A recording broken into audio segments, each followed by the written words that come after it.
Bernard Malton, who's sort of my favorite whipping boy, called Maniac an unrelenting exercise in nihilistic gore and claustrophobic and sickening, and I don't think he meant that in a good way.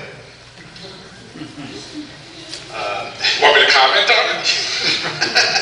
Well, the thing is, a group of us went out to dinner last night, and you mentioned that you'd gotten your share of hate mail in the wake of Maniac. Could you maybe elaborate? Well, it was actually directly after the movie was released. It was, oh God, we became sort of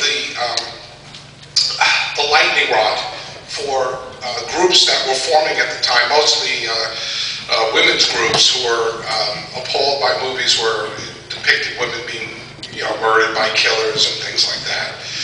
And so we received a lot of hate mail. We received a lot of news reports of people protesting in front of theaters and people defacing billboards. And the LA Times refused to run any advertising, even a mention of the movie in their listings. They wouldn't even put the word Maniac in their calendar section.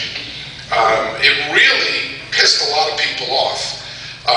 One of the most interesting people it pissed off was a woman in LA, head of a women's group named Eleanor Smeal, who stood in front of the theater, hadn't seen the film, but probably would have hated it just the same, and stood with the press with the ad for the movie, talking about how the movie defaced women and everything else. A year or so later, she was arrested for being an accomplice to a murder.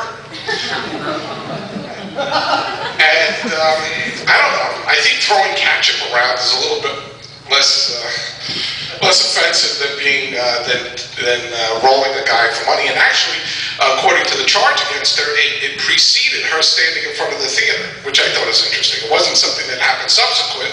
It was something that happened with her years prior to her standing in front of the theater protesting my movie. So I love it when somebody with blood on their hands, Okay. But